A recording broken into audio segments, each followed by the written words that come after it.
Times of Swaraj में आप सबों का स्वागत है और मैं हूं संतोष सिंह। और आज हम टाइम्स ऑफ स्वराज में चर्चा करने जा रहे हैं कि झारखंड में जब से हेमंत सोरेन की सरकार बनी, मतलब बहुत तरीके से हेमंत सोरेन की घेरने की कोशिश हुई कि किसी तरीके से वहाँ की सरकार बीजेपी के नियंत्रण में आ जाए। विधायकों को प्रलोभन से लेके, विधायकों को तोड़ने से लेके, मतलब जिस तरीके का हथकंडा हो सकता है उस सारे हथकंडों का इस्तेमाल हुआ, लेकिन हेमंत सोरेन झुके नहीं। अंत में हेमंत सोरेन को जेल भी जाना पड़ा, फिर भी उसकी पार्टी नहीं टूटी, सरकार नहीं गिरी। बीच में कई बार अविश्वास प्रस्ताव भी लाया गया। एक पूर्व और एक वर्तमान मुख्यमंत्री को प्रभारी और स्वप्रभारी बनाया गया। मतलब असम के मुख्यमंत्री हेमंत बिस्व शर्मा भी प्रभारी हैं, उप प्रभारी, और शिवराज सिंह चौहान भी हैं जो मध्य प्रदेश के लगातार मुख्यमंत्री रहे हुए हैं। केंद्र में अभी सबसे महत्वपूर्ण मंत्रालय के, एक खास मंत्रालय के मंत्री भी हैं। मतलब दोनों एड़ी चोटी एक लगाए हुए हैं, फिर भी उस तरीके से रिजल्ट सामने नहीं आ रहा है। लेकिन पिछले 24 घंटे से एक खबर बड़ी जोरदार तरीके से चलाई जा रही है कि चंपे सोरेन जा रहे हैं बीजेपी की तरह, और इस ऑपरेशन के साथ सरकारें बदल सकती हैं।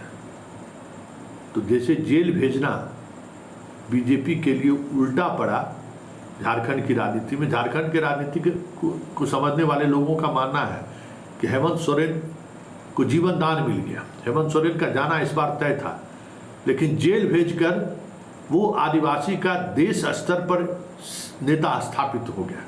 भले ही आप राष्ट्रपति क्यों न बना दिया आदिवासी को, लेकिन हेमंत सोरेन ने पूरे देश के आदिवासियों के बीच अपनी एक अलग पहचान बना ली, और उस अलग पहचान की वजह से झारखंड में आज चुनाव हो जाए तो बीजेपी के लिए वापसी उतना ही मुश्किल है जितना मुश्किल कभी किसी दौर में या इस दौर में भी बंगाल में था, क्योंकि एक माहौल बना उसके खिलाफ। और अभी चंपे सोरेन को लेकर जो चीज़ें चल रही हैं, जिस तरीके से कही जा रही है कि कई विधायक उनके साथ जा रहे हैं, खबर यही है कि जो हेमंत सोरेन से जो बागी हैं वो सब खुलकर सामने हैं।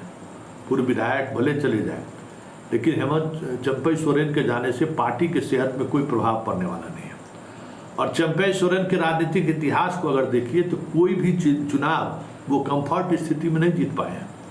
1000-1200 के मार्जिन से ये अगर 4-5 चुनाव के अगर आप पर गौर करें तो यही उनका जीत हाथ का मार्जिन रहा है। और उनकी राजनीतिक छवि भी ऐसी नहीं रही है। बहुत ही एक परिवार के प्रति लॉयल वो रहे हैं, मतलब सोरेन परिवार के प्रति, शिबू सोरेन के प्रति उनकी वही पहचान है, उनकी वही राजनीतिक कह सकते हैं कि विचार है। लोग जानते हैं कि शिबू सोरेन के खासम खास है, और उस वजह से ही जब हेमंत सोरेन जेल गए थे तो इनको उन्होंने मुख्यमंत्री बनाया था। लेकिन मुख्यमंत्री बनने के बाद जो चीज़ें सामने आई हैं, जिस तरीके से सामने आई हैं, फिर जो बगावत के स्वर उभरे, उसका लाभ उठाने की कोशिश बीजेपी कर रही है। लेकिन लाभ कितना मिलेगा ये तो आने वाला वक्त बताएगा। लेकिन इस ऑपरेशन से बीजेपी को और बड़ा नुकसान हो जाए तो कोई बड़ी बात नहीं हो, क्योंकि आदिवासी वोटर को हिलाना बहुत मुश्किल है। गीता कोरा गई थी ना, क्या हुआ? राजनीति खत्म हो गई। अर्जुन मुंडा का क्या हुआ? हार गए ना। तो इस वक्त दूसरे तरीके की गोलबंदी झारखंड में चल रही है, और झारखंड में आदिवासी के बाद महतो जिस तरीके से इंडिया गठबंधन के फोल्डर में काफ़ी तेजी से बढ़ रहा है, कांग्रेस ने भी अध्यक्ष बना दिया, तो उससे पूरी लड़ाई, मतलब जो बिहार से गए हुए जो लोग हैं, सवर्ण लोग हैं खास करके, उसके सहारे बीजेपी बहुत देर तक वहाँ स्टैंड ले ले, ऐसा होता दिख नहीं रहा है। फिर उन्होंने वहाँ कुछ खास ऐसी जाति हैं, खास करके राजपूत वर्ग को काफ़ी नाराज़ किया है। भूमियार को बीजेपी ने काफ़ी नाराज़ किया, जिसकी बड़ी संख्या है, और सत्ता पे भी और पैसे से भी मजबूत जाति है वहाँ, और एक अलग तरीके का वो अभी भी वो अपना इकबाल बना कर रखा है। वो लोग भी बीजेपी से अब उस तरीके से अपने आप को कनेक्ट नहीं कर पा रहे हैं, जिसका लाभ कांग्रेस उठा रही है।